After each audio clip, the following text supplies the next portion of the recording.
The White Drawing Room is one of the last rooms you'll see when you visit Buckingham Palace, but it's one of the most beautiful, and it holds a very special secret.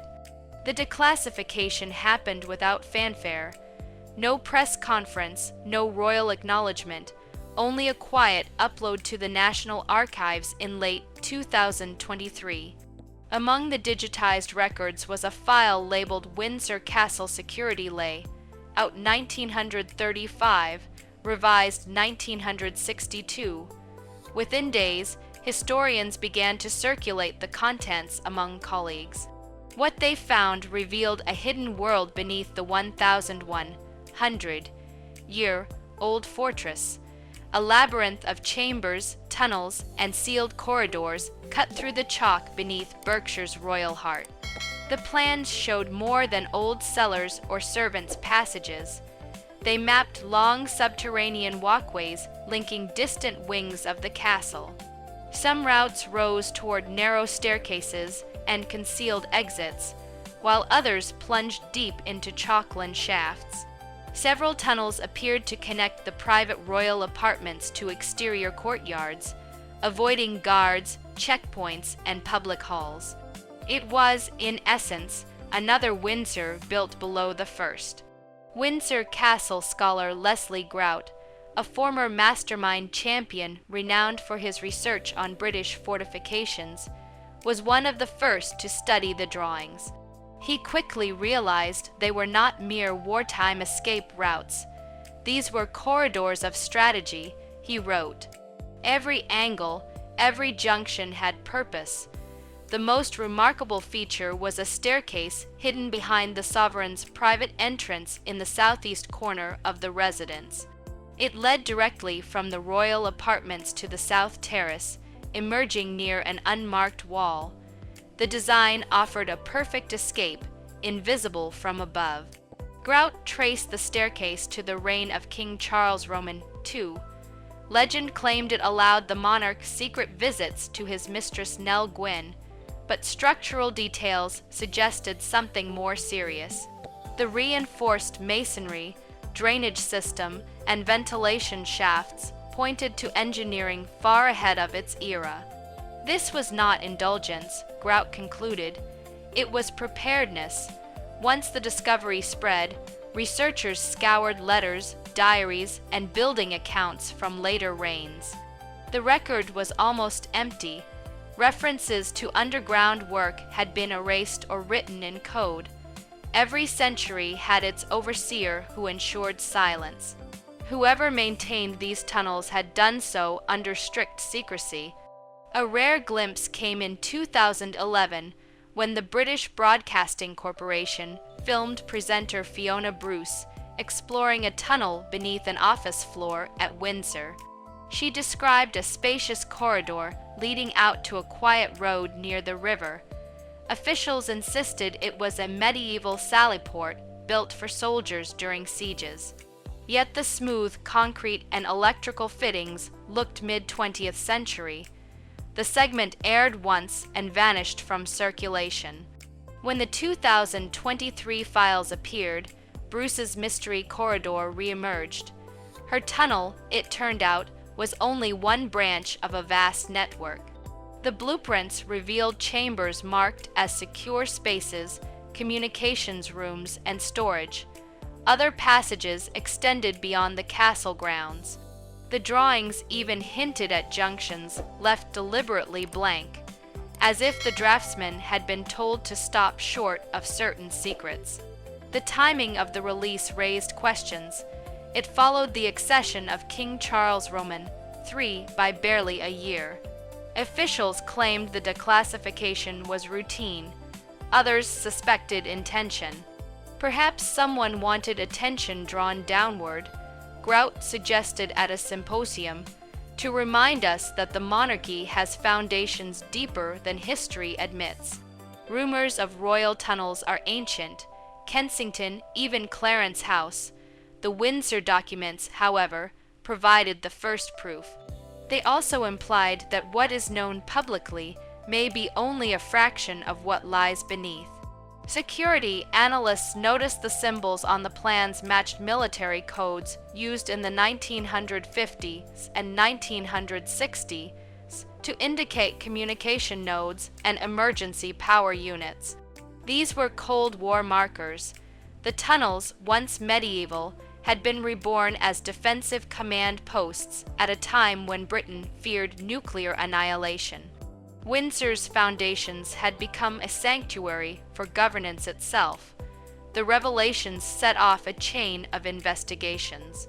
Scholars cross-checked the Windsor maps with architectural records from Sandringham and Balmoral. Each showed unexplained subterranean alterations from the same decades. One retired engineer hinted if Windsor was the brain, Buckingham was the bloodstream. A former Windsor groundskeeper added another piece. In the 1980s, he was sent to inspect a service conduit beneath the gardens. The passage dropped far deeper than expected and was lined with modern wiring and ventilation fans. They said it was storage, he recalled, but the hum of current and the air moving through those vents told another story. The mystery deepened when analysts compared Windsor's tunnels to wartime bunkers under Whitehall, built for Churchill's cabinet. The layout and brickwork matched. During the Second World War, an entire network had been dug beneath London to link government ministries. Buckingham Palace stands less than 1 mile from that network.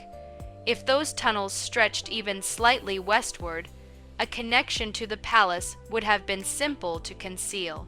Officials denied it, but they had denied Windsor too. Then researchers stumbled upon a cryptic entry in a Ministry of Defense report from 1958. It referred to Project Deep Haven, classified as an expansion of subroyal and governmental infrastructure. Almost everything else was blacked out, but one surviving figure indicated a budget worth hundreds of millions in today's money.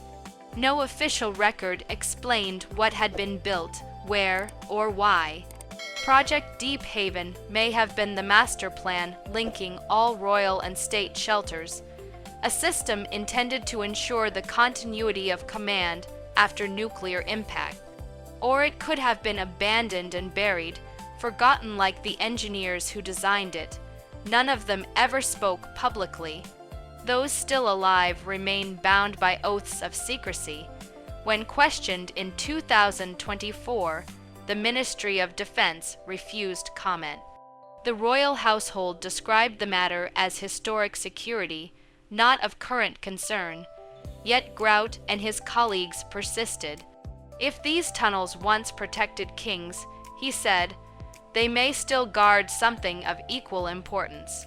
Beneath the flagstones of Windsor, the labyrinth endures. Generations have walked above it without knowing. The silence of stone conceals a network born of both romance and fear, of pleasure and preparation. Whether built for love, war, or survival, it remains the one part of the monarchy never open to tourists or cameras. Somewhere in the dark where chalk meets steel, the echoes of Britain's oldest secret continue to hum. Proof that the past still moves beneath the present, waiting for the next revelation to bring it into light. Beneath Buckingham Palace, the first confirmed sighting of someone living in Buckingham Palace tunnels happened in the 1940s. King George VI and Queen Elizabeth decided to explore passages beneath the palace one evening during the war. They found a man named Geordie claiming to be a friend of a palace employee. He had been living in the tunnels. When confronted by the king and queen themselves, he was, according to the Queen Mother's account, very courteous. The incident was treated as an amusing wartime anecdote, but security experts reviewing it decades later saw something alarming. If one man could find his way into the tunnels and leave undetected, what else might be down there? Who else might have access to passages supposedly secure for royal evacuation? The White Drawing Room at Buckingham Palace contains one of the residence's more publicized secrets. A massive mirror framed in gold stands against the wall. To visitors, it appears simply ornate decoration, but the mirror is actually a door. Behind it lies a passage connecting private royal apartments to staterooms, allowing the monarch to enter formal spaces without crossing public areas. When Kate Garraway revealed this on television in 2015, it was treated as charming palace trivia. What was not mentioned was what else that passage connects to. The Royal Collection Trust curator who discussed the secret door described it as enabling royal family members to arrive at events almost unseen. The word "almost" is significant. It suggests ways to arrive completely unseen. Passages, even guided tours, do not hint at connections serving purposes beyond convenient navigation. Rumors of a tunnel connecting Buckingham Palace to Parliament have circulated for over a century.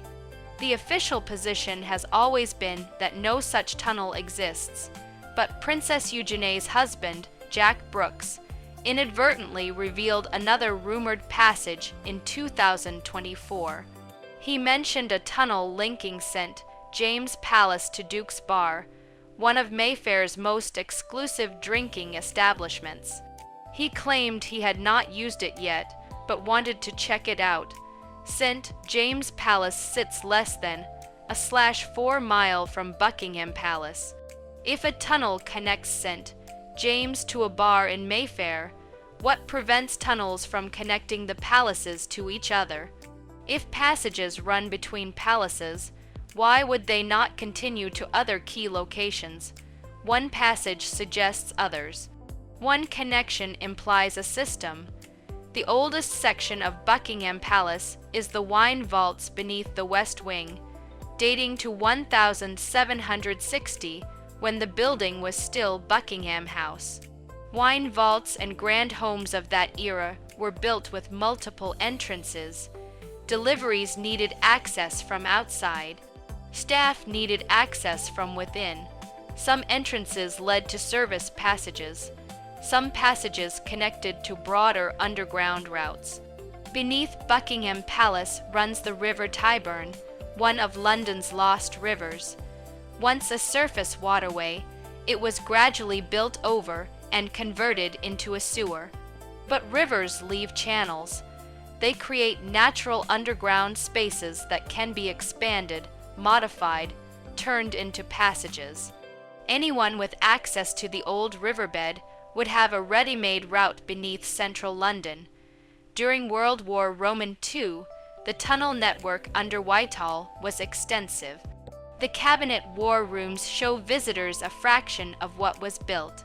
Documents from the period reference connections to other facilities, secure routes, allowing government officials to move between locations even during heavy bombing.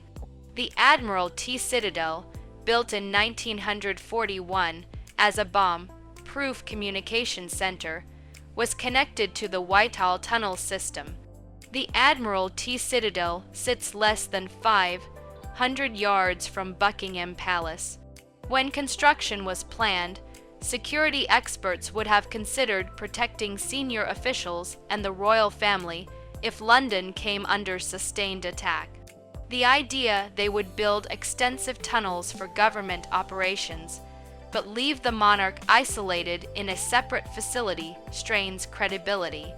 An accidental discovery in 2024 added another piece to the puzzle.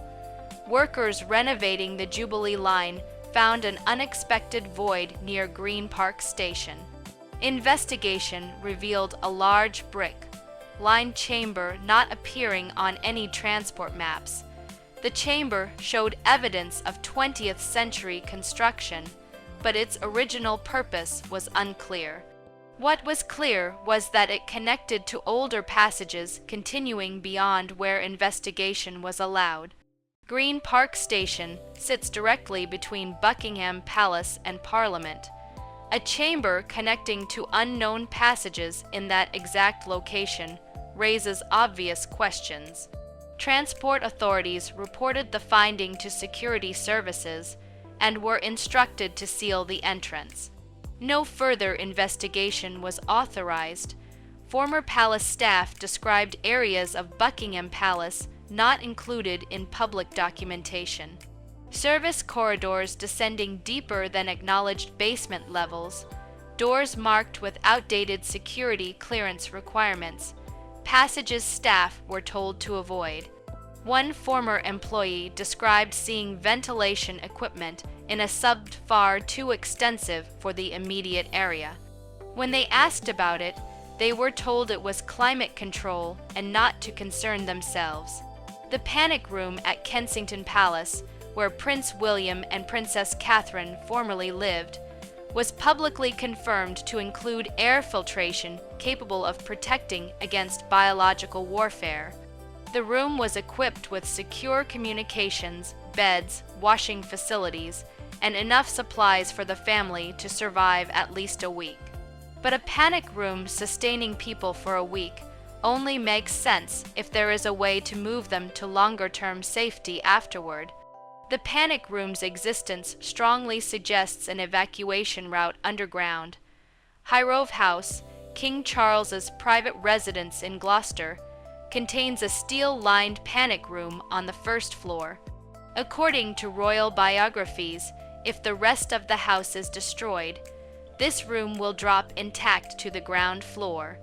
It contains medical supplies, including stored blood matching Charles and Camilla's types, long-lasting food, an armory, radio transmitters designed to work within steel walls, air purifiers, and chemical toilets, a chamber designed for extended survival more than 90 miles from London, suggesting land evacuation routes that could not be easily blocked. The architecture of escape.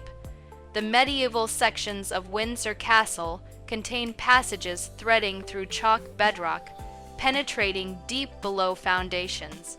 These passages were documented historically as sallyports, fortified tunnels allowing defending soldiers to emerge behind attacking forces during sieges.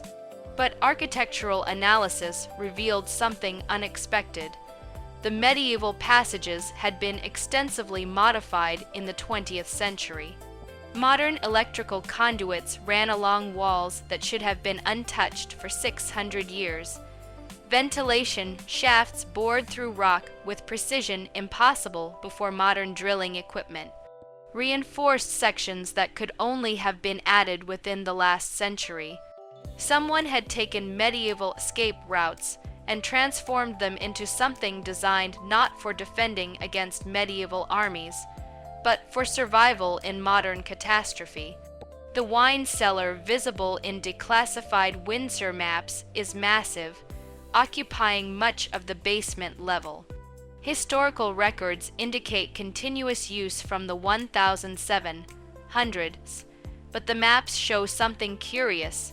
The cellar has more access points than would be practical for wine storage. Passages extend beyond where stored bottles would need to go. One section is marked with a symbol security experts recognized as indicating a reinforced door, the kind installed to seal sections during emergencies. A former Royal Archives employee described being taken through Windsor sections requiring passage through multiple security checkpoints. They were accompanying an archivist retrieving historical documents stored in climate-controlled underground facilities. The route took them through passages starting in familiar areas, but gradually transitioning into sections that felt different.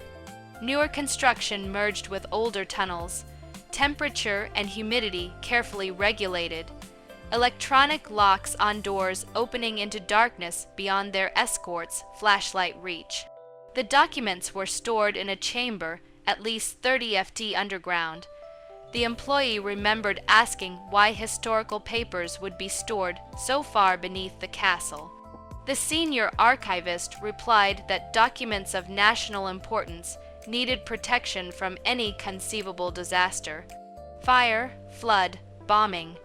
Only later did the employee wonder why a storage facility would need the kind of security they had passed through, why historical papers would require sealed doors and armed guards. Kensington Palace's secret passageway was confirmed by sources describing Princess Diana using it to sneak her sons out for unauthorized trips to nearby shops. The passage allowed them to exit palace grounds without being seen by press at main gates. But a passage designed for convenient exits would not require the level of security Diana reportedly had to bypass.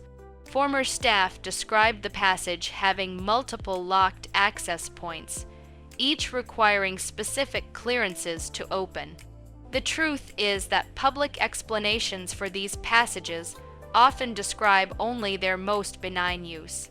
Yes, Diana used a passage to take her sons for burgers, but that same passage would serve far more critical purposes in actual emergency. It was a route allowing rapid evacuation without exposing vulnerable royals to whatever threat might exist at main entrances. St. George's Chapel at Windsor contains the Royal Vault, a burial chamber constructed between 1804 and 1810, holding remains of multiple monarchs. But the vault's construction involved excavating deep beneath the chapel. Official accounts describe this as necessary for the burial chamber itself. What they do not explain is why excavation continued beyond the vault's boundaries, why passages extend from the burial chamber in directions with no apparentary purpose. Construction records from the early 1800s are incomplete, but what survives suggests the Royal Vault project was far more extensive than publicly acknowledged. Modern ground-penetrating radar studies have detected voids beneath St. George's Chapel extending well beyond the known vault. These voids show evidence of architectural construction, not natural caves. Someone built chambers down there, never publicly described. The Round Tower at Windsor, the most iconic structure in the castle's silhouette, has always been described as housing the royal archives. 12 million documents stored in climate-controlled facilities within the tower. But 12 million documents do not require the entire interior of a massive stone tower. Staff who have worked in the archives describe using only specific floors. They mention sealed stairways leading to levels they never accessed, areas marked as restricted, extending far deeper into the tower than their workspace. One retired archives staff member described accidentally taking a wrong turn during a power failure. Emergency lighting was minimal. They found themselves at a stairway they did not recognize. The stairs descended, stone walls narrowing.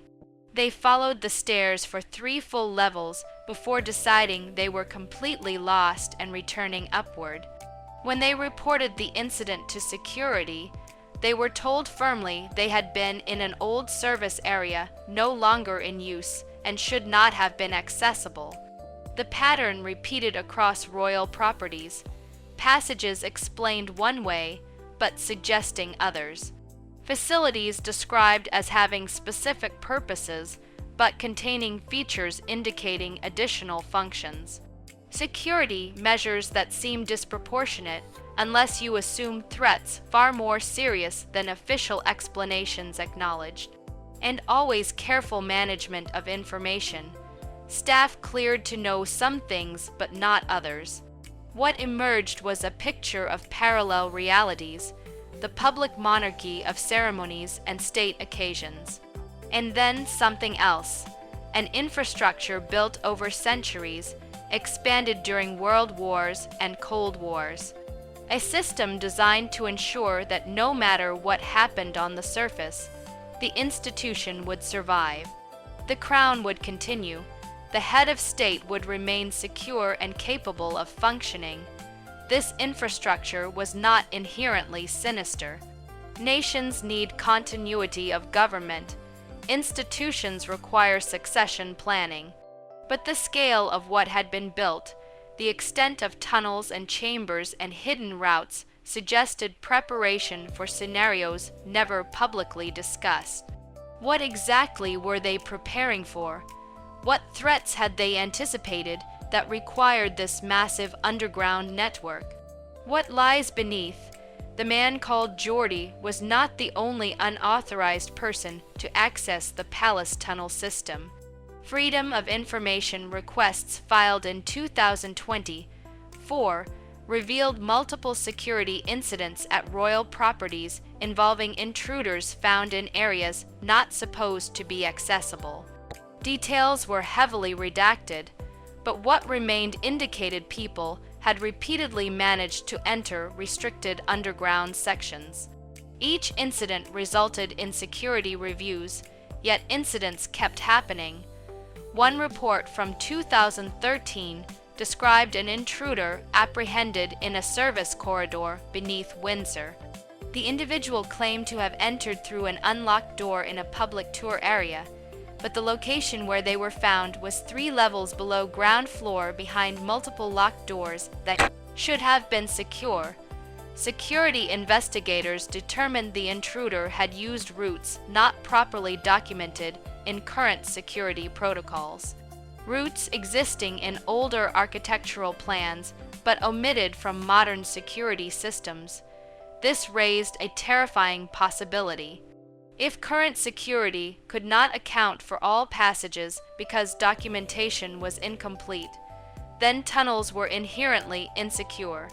Anyone with access to historical architectural records could potentially identify routes modern security did not monitor. The investigation uncovered an internal memo from 2016 discussing this exact vulnerability.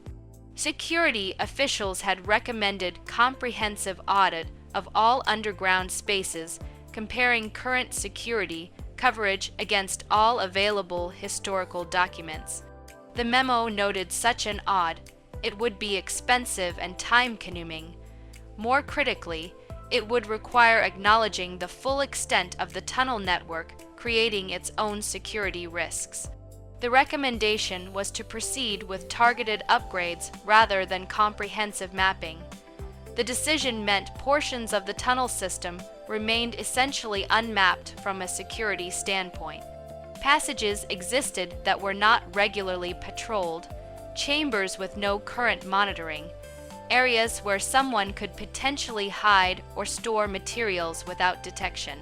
Historical societies and architectural researchers had compiled extensive information about underground London over years. Much was speculation, but some was based on legitimate documents that had entered public domain. A determined researcher could piece together a rough map of likely passages. Former palace staff had provided bits of information in interviews. None was officially confirmed, but collectively it created a picture that might be accurate enough to be dangerous.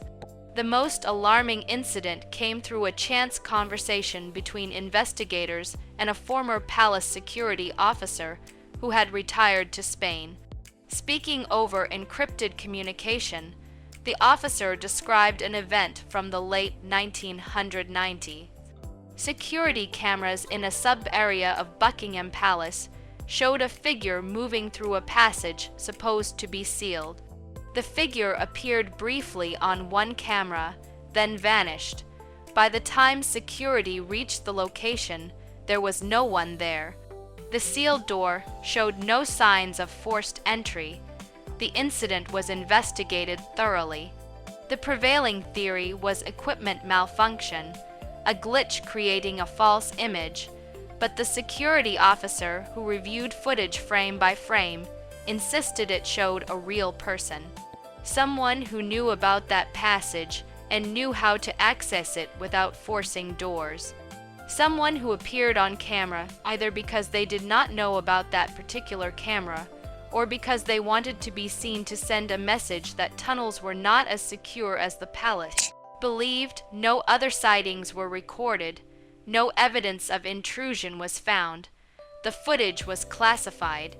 The incident officially closed as technical anomaly, but the officer remained convinced someone had been down there. Someone who had walked through passages beneath Buckingham Palace and then disappeared without trace. The investigation revealed security services were aware of this vulnerability. Documents from counterterrorism briefings included references to subterranean threats at royal properties. Training exercises had been conducted involving scenarios where attackers gained access to underground facilities. But these exercises were limited by the same information gaps plaguing routine security. Interviews with architectural historians revealed something even more disturbing. Tunnels beneath London were not solely the work of royal and government planners. The city sat at top complex geology, including natural caves, abandoned mine shafts, Roman-era construction, medieval sewers, and infrastructure from every period of London's development. Many of these older underground spaces had been incorporated into later construction. This meant the network was not fully controlled or controllable. Even if every officially planned tunnel was mapped and secured, there might be connections to older spaces providing unauthorized access. A former city planner described an instance where construction workers broke through a wall and found themselves in a brick-lined passage not appearing on any available map. The passage showed evidence of recent use, footprints in dust, but no one could determine who had been there. Tunnels beneath Windsor included sections clearly predating modern security concerns. Medieval sally ports, ancient foundations, passages created for purposes lost to history. Some had been sealed in modern security upgrades, but sealing a passage only works if you know all entrances. Ground-penetrating radar surveys conducted during routine structural assessments had detected anomalies voids where there should be solid earth passages extending in directions not matching any known construction. These anomalies were noted in technical reports but rarely investigated further. Panic rooms at royal residences took on new meaning. They were not just shelters from external attack. They were last redoubts if tunnels themselves were compromised. If hostile actors gained access to the underground network, panic rooms provided final secure space. King Charles's steel-lined chamber at High Grove, equipped with its own air supply and communications, could sustain him during siege. But siege lasting longer than supplies would last required eventual evacuation. The room's design included features security experts recognized as enabling quick egress if needed. Explosive bolts that could blow exit hatches, reinforced doors opening from inside regardless of what blocked them outside. This was not just shelter. This was staging point for escape through routes designers assumed would still be available. The unanswered questions. The investigation reached its limit not when it ran out of leads, but when it encountered walls that could not be crossed, official walls, classification barriers, even freedom of information. Requests could not penetrate. Doors researchers were told would not be opened. The message was clear. This far and no further. Security services, when confronted with accumulated evidence and asked direct questions, provided carefully worded non-denials. They did not confirm the full extent of tunnel networks beneath royal properties. They did not deny them either. They stated that security infrastructure existed appropriate to threats faced by senior royals, and that specific details could not be disclosed for operational reasons. The Ministry of Defense, when questioned about Project Deep Haven and other Cold War-era underground construction, provided documents so heavily redacted as to be nearly useless. Entire paragraphs blacked out, pages containing nothing but classification markings and dates. The few sentences remaining confirmed significant underground construction had occurred, but provided no details about location, extent, or current status. This response confirmed what investigators suspected. Tunnels were not historical curiosities, they were active infrastructure. And if they were active, then someone knew their full extent. Someone had complete maps. Someone maintained them, monitored them, secured them to whatever degree they could be secured. The question of what currently exists beneath royal properties remains unanswered in any official capacity, but pieces that have been gathered allow for reasonable inferences. There is certainly a network. It certainly connects Windsor, Buckingham Palace, and likely other royal properties. It certainly includes both old passages and modern additions, and it certainly represents parallel infrastructure the public never sees. What remains unknown is how extensive that infrastructure truly is. Does a passage run from Buckingham Palace to Parliament, allowing the monarch to reach government seat even if surface streets are impassable? Logic and historical precedent suggest yes. Does the network extend beyond London, connecting to facilities outside the city where the royal family could be relocated in national emergency? Panic rooms suggest such facilities exist somewhere. The most troubling questions involve not what was built, but what might be happening in those spaces. Now, if portions of the tunnel system are indeed unmapped and unsecured, urban explorers have long claimed extensive tunnel networks exist beneath London. Some describe discovering passages near royal properties showing evidence of regular use despite having no official purpose. These accounts are typically dismissed as exaggeration, but given what is now known about actual existence of tunnel systems, some stories deserve reconsideration.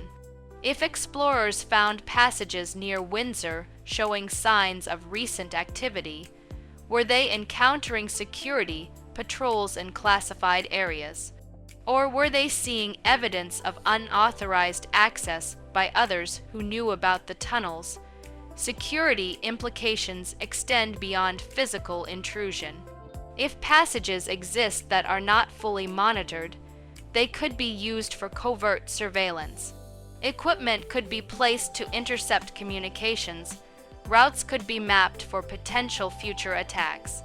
The very infrastructure built to protect the monarchy could be compromised by those who wish it harm. There is also the question of what happens in genuine crisis. If nuclear attack became imminent, if civil order collapsed, if any of the scenarios these tunnels were designed to address actually occurred, would they function as intended?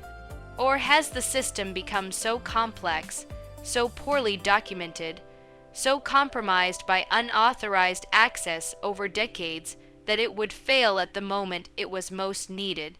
Former security officials speaking anonymously expressed exactly this concern. One described the tunnel network as a Cold War legacy that no one quite knows what to do with. Maintaining it requires resources and secrecy. Abandoning it leaves potentially dangerous infrastructure unmonitored. Comprehensively securing it would require revealing its full extent, creating intelligence risks. King Charles, living and working above this infrastructure, presumably knows more than he can publicly discuss. As Prince of Wales, he would have been briefed on emergency protocols. As king, he would have full access to information about security arrangements. He knows the tunnels exist. He knows what they connect. He knows what they were built for. The investigation established beyond doubt that significant tunnel infrastructure exists beneath Windsor Castle and almost certainly beneath Buckingham Palace. It demonstrated this infrastructure has been expanded and modified across centuries, most recently during the Cold War. It revealed that security around these tunnels has been repeatedly compromised, that unauthorized individuals have accessed them, and that portions of the network remain incompletely documented and inadequately secured. What it could not establish was the full truth: how many passages exist, where they all lead, what happens in spaces that security cameras do not reach and security patrols do not visit, whether tunnels serve only their intended protective purpose, or whether they have been compromised in ways officials will not acknowledge. The declassified Windsor maps that started this investigation showed a labyrinth beneath the castle. But labyrinths in mythology were not just complex structures. They were places where things were hidden, places where dangers lurked, places where you could become lost and never find your way back.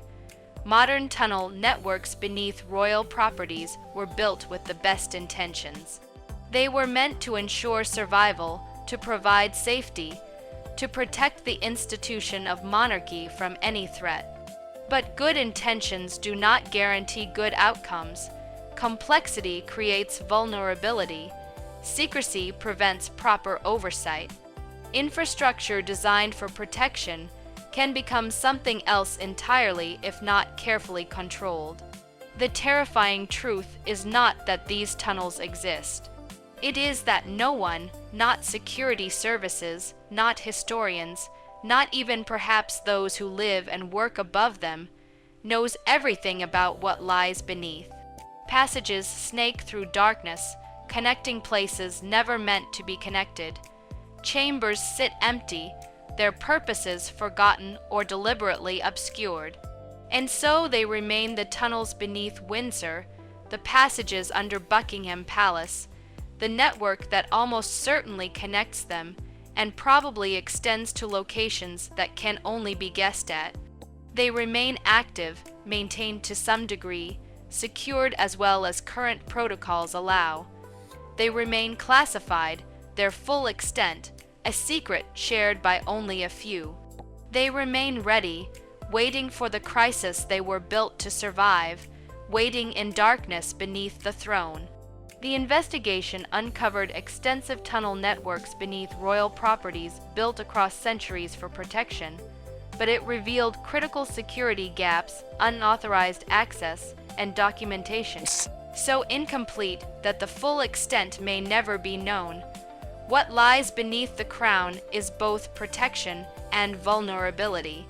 Subscribe for more hidden investigations, music,